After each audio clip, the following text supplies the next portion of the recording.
Next, fourth question. State whether the following are true or false. Justify your answer.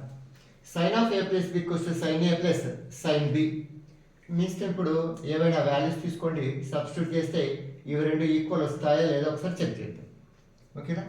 Sign of మనకు తెలిసిన values మాత్రమే తీసుకున్నాం, అంతకంటే ఎక్కువ తీసుకోవచ్చు.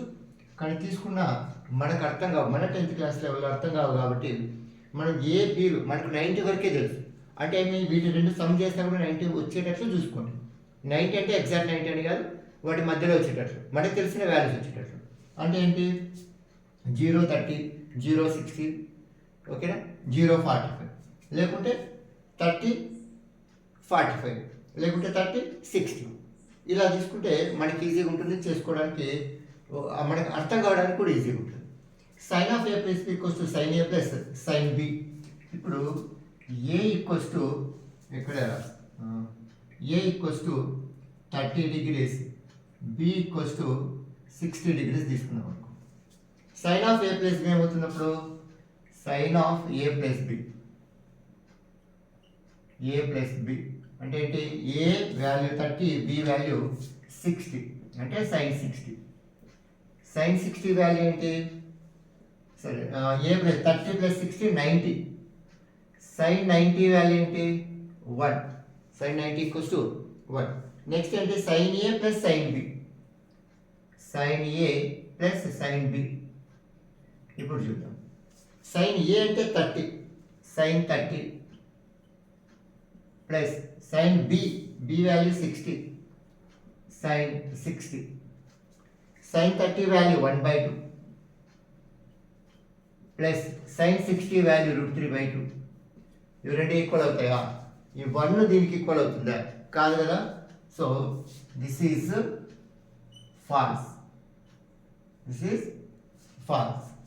Next equal the value of sine theta increases as theta increases. ఇప్పుడు మీకు already ఒక టేబుల్ చెప్పుకున్నాం, స్పెషల్ యాంగిల్స్ అని ఆల్రెడీ మనం దాని గురించి డిస్కషన్ చేస్తున్నాం ఇంట్రడక్షన్లో. సేమ్ అదే. ఇప్పుడు చూడండి, 0, 30, 45, 60, 90 degrees. ఇప్పుడు సైన్ ఏమవుతుంది ఇక్కడ మనకు? Sine 0 0, sine 30 value 1/2, sine 45 1/√2, sine 60 √3/2, sine 90 1. ఇప్పుడు చూడండి ఆ వాల్యూస్ ఎలా ఉన్నాయి? ఇంక్రీజ్ అవుతున్నాయా లేదా? అసలు ఏంటి దీని మీనింగ్ ఏంటి? The value of sine theta increase as theta increase. Theta value increase అవుతామంటే, థీటా వాల్యూ ఇంక్రీజ్ అవుతే సైన్ థీటా వాల్యూ ఏమవుతుంది? ఇంక్రీజ్ అవుతుందా డిక్రీజ్ అవుతుందా అనేది దీని మీనింగ్. ఇక్కడ ఇప్పుడు 0 ఉంది, ఇక్కడ డైరెక్ట్ 90 చూసుకోండి. 0 కంటే 1 ఉందా? పెద్దదే కదా, పెద్దది.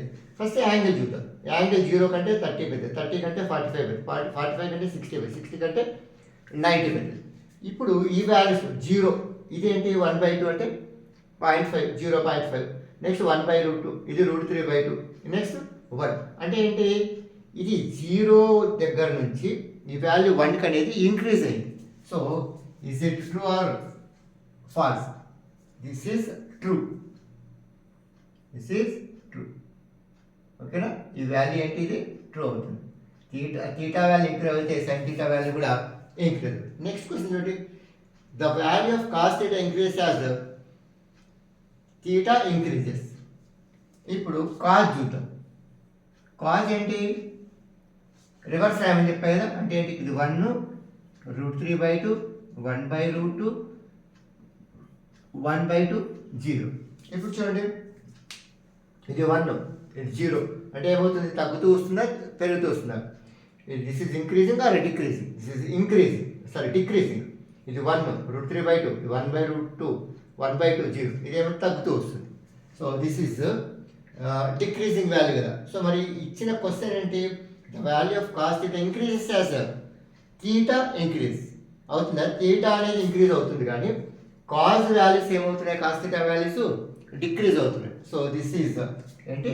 Falls, this is false. Next third question, sine theta equals to cos theta for all values of theta. Same ఇక్కడే ఉంచండి. ఓన్లీ 45 దగ్గర ఒకటే కదా వాల్యూస్ అనేది ఈక్వల్ అయ్యేది. ఇక్కడ ఈ వాల్యూస్ ఈక్వల్ అయ్యేది ఓన్లీ 45 డిగ్రీస్ దగ్గర. Sine 45 equals to 1/√2, cos 45 equals to 1/√2. మరి మిగిలిన వాల్యూస్ దగ్గర అంతా కూడా ఈక్వల్ అవుతుందా? అవుతుందా? 0 1 ఈక్వల్ అవుతుందా? 1/√2 √3/2కి ఈక్వలా? కాదు. ఏది ఈక్వల్ కాదు. సో ఏమని చెప్పొచ్చు మనం? Sine theta equals to cos theta అంటే ఏంటి? It's equal at only 45 degrees but not all the values. ఇక్కడ ఏంటి క్వశ్చన్లో ఫర్ ఆల్ ద వాల్యూస్ అన్నాడు. సో అంటే ఏంటి? ఇది ట్రూనా ఫాల్సా? This is exactly false. ఓకేనా? అన్ని వాల్యూస్ కాదు, ఓన్లీ 45 degrees దగ్గర మాత్రం ఈక్వల్ అవుతుంది. Next, cot is not defined for a equals to 0. a equals to 0 not defined for a అంటే ఏంటి? ఏ వాల్యూ అంటే యాంగిల్ ఏ అనేది 0 degrees అయితే ఇది cot అనేది డిఫైన్డా నాట్ డిఫైన్డా? నాట్ డిఫైన్డ్ అంటే ఇన్ఫినిటీ, డిఫైన్డ్ అంటే ఇన్ఫినిటీ కాకుండా వేరే వాల్యూ రావడం. ఇప్పుడు చూడు, cot 0 వాల్యూ ఏంటి? cot 0 ఏంటి మరి? సైన్ 0 tan 0 0, పోనీ సైన్ 0 0, కాస్ 0 1. మరి tan అంటే ఏంటిడా? tan 0 ఏమొస్తుంది? 0/1 కదా, సైన్ బై కాస్ అంటే 0/1 అంటే 0. మరి కాట్ అంటే కాట్ 0 అంటే 1/tan 0, 1/tan 0. tan 0 వాల్యూ 0 లేదా? సో 1/0, 1/0 అంటే ఇన్ఫినిటీ. మరి నాట్ డిఫైన్ కదా ఇది.